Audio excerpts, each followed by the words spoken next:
Hello students, welcome to lecture 2 of advance corporate accounting. आज हम पढ़ेंगे accounting treatment in case of liquidation of companies. Okay, so liquidation of companies में ये तीन statements बनती हैं। First of all statement of affairs, second account is deficiency account and third account is liquidated final statement of account. आज के lecture में हम statement of affair को डिटेल में पढ़ेंगे। स्टेटमेंट ऑफ अफेयर्स जो है ये एक प्रिस्क्राइब फॉर्म होती है जो कि एक एफिडेविट के थ्रू सबमिट की जाती है लिक्विडेटर को। ओके, जब भी एक कंपनी लिक्विडेशन के लिए जाती है तो जो ट्रिब्यूनल है या जो कोर्ट है वो एक एडमिनिस्ट्रेटर को अपॉइंट करता है जिसको हम कहते हैं लिक्विडेटर। लिक्विडेटर को कंपनी के पूरे अफेयर्स के बारे में बताया जाता है कि कंपनी की आज की डेट में क्या पोजीशन है, उसके कितने एसेट्स हैं, किन किन लोगों को उसने जो है वो रिटर्न करना है मनी। उसके लिए उसको एक स्टेटमेंट ऑफ अफेयर सबमिट करवाई जाती है within 21 days from the date of winding up. Statement of affairs में टोटल 8 लिस्ट अटैच की जाती हैं। तो फर्स्ट ऑफ ऑल इसमें देखिए फर्स्ट लिस्ट है list A, that is complete list of asset not specifically pledged. List B is the asset specially pledged in the favour of partially secured creditors. List C जो है इसमें preferential creditors के बारे में बताया जाता है। प्रेफरेंशियल क्रेडिटर जितने भी गवर्नमेंट के ड्यूज होते हैं, गवर्नमेंट की फीस है, गवर्नमेंट की ड्यूटीज है, तो उनको प्रेफरेंशियल क्रेडिटर में रखा जाता है। लिस्ट डी जो है ये डिवेंचर होल्डर्स और क्रेडिटर्स जिनके पास कोई फ्लोटिंग चार्ज है एसेट का, उनके लिए बनाई जाती है। इसमें उनकी पूरी डिटेल रहती है। लिस्ट ई जो है that is detail of unsecure creditor, इसमें उनके नेम, उनके एड्रेसेस और कितना कितना अमाउंट जो है कंपनी को उनको पे करना है, ये सब कुछ मेंशन किया जाता है। नेक्स्ट लिस्ट आती है list F, that is for preferential creditors. तो इसमें प्रेफरेंशियल क्रेडिटर का नेम, उन्होंने कितने शेयर्स खरीदे हैं, शेयर्स की कितनी पेड अप वैल्यू है, ये सब कुछ मेंशन किया जाता है। Next is the list G, that is regarding the holding of, sorry मैंने यहाँ पे प्रेफरेंस लिखा है, it's not preference, it is for the equity shares. Okay, equity shares की जो जितनी भी डिटेल है वो लिस्ट जी में कंटेन होती है। ओके, ये जो लिस्ट है स्टेटमेंट ऑफ अफेयर्स में लास्ट लिस्ट आती है लिस्ट एच। लिस्ट एच जो है इसमें या तो डेफिशिएंसी या फिर सरप्लस का अमाउंट शो किया जाता है। रीजंस बताए जाते हैं कि सरप्लस किस वजह से राइज हुआ है या फिर डेफिशिएंसी किस वजह से राइज हुई है। ओके, नेक्स्ट समझेंगे स्टेटमेंट ऑफ अफेयर्स का फॉर्मेट। देखिए आपको जितने भी न्यूमेरिकल क्वेश्चंस करने हैं उसमें आपको स्टेटमेंट ऑफ अफेयर्स का क्वेश्चन आएगा ही आएगा, तो ये काफी इंपॉर्टेंट फॉर्मेट है।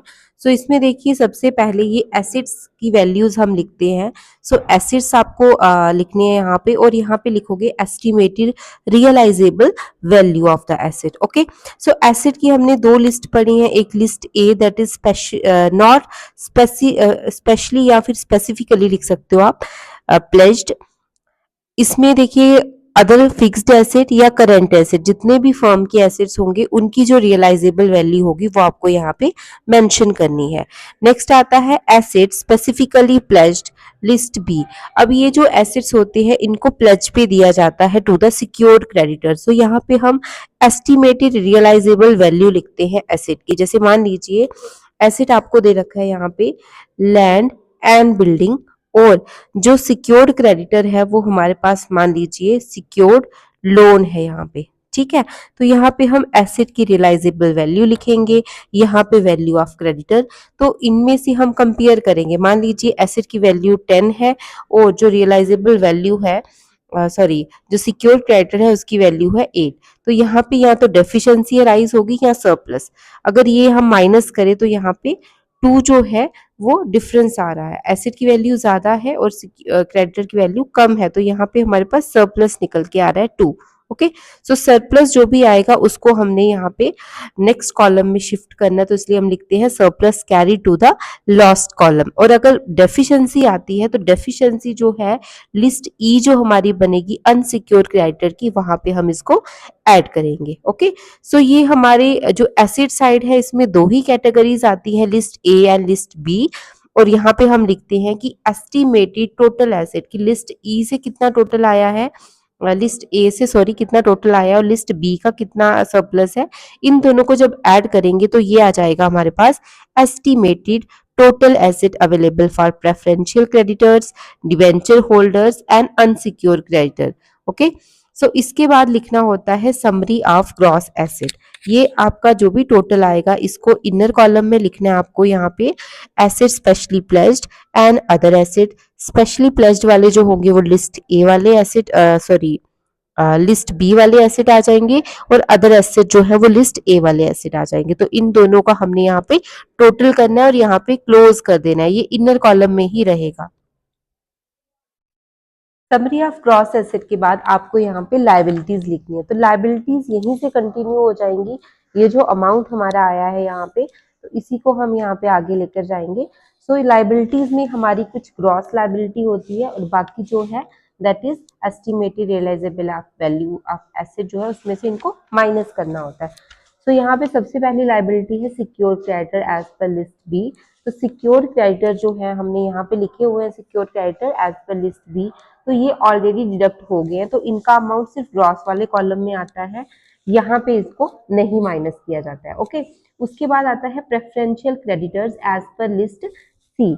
तो प्रेफरेंशियल क्रेडिटर्स जो है इनका ग्रॉस वैल्यू यहाँ पे लिखते हैं हम, और यहाँ पे हम इनका अमाउंट जो है ये जो हमारे पास एस्टिमेटेड सरप्लस आया है इसमें से इसको माइनस करेंगे।